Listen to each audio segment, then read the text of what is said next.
Hi, I'm Carl from the Woodshop TV, and in this video I'm going to show you how we made this vase. Robin's been doing a little bit of turning, so she shaped the outside of it and I hollowed it out and carved these little drips in it. Let's get started. Help support the companies that support our community.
there we go. It's out of maple. It's about 8.5 inches tall and 5.5 inches in diameter.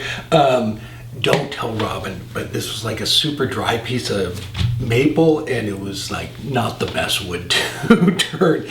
So, but don't say anything, all right? It all came out good. Yeah, it was really dry, so it wasn't the best thing to start out with. But she's done a couple of projects, so you did a fantastic job, babe.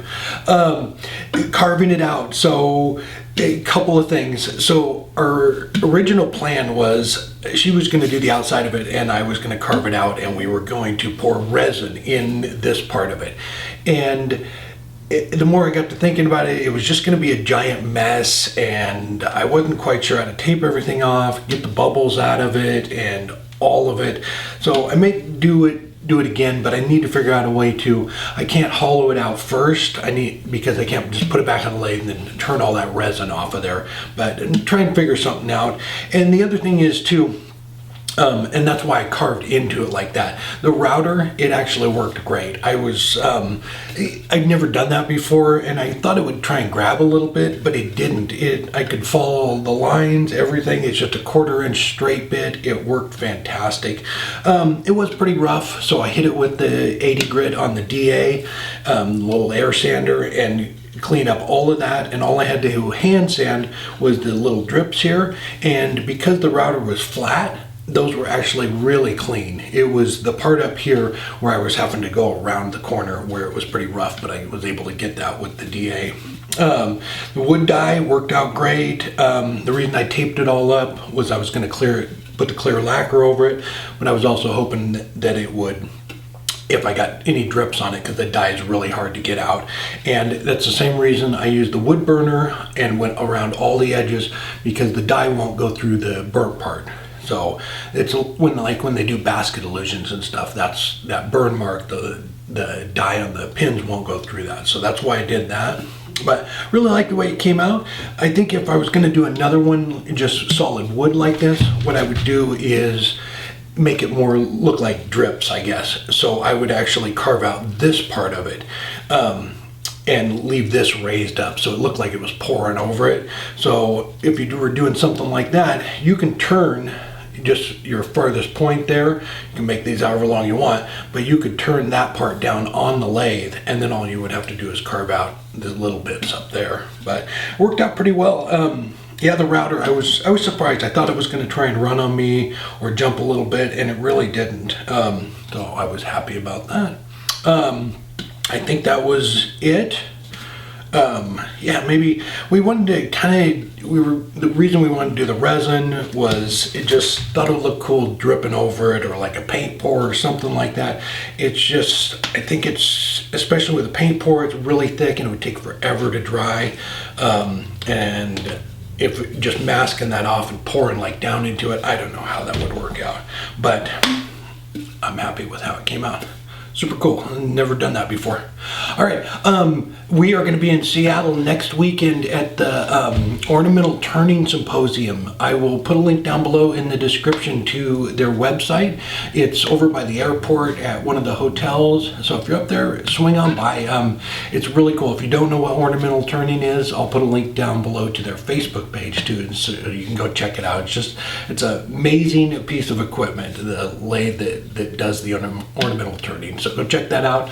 Again, Maker Central is coming up. It's coming up faster than you'd think. We are getting everything lined up so we can go this year. I think that is it. Yeah, we'll be in Seattle next weekend. So if you're up in the area, please stop by, and I'll have the link to the address and everything in the description. All right, till next week. Take care.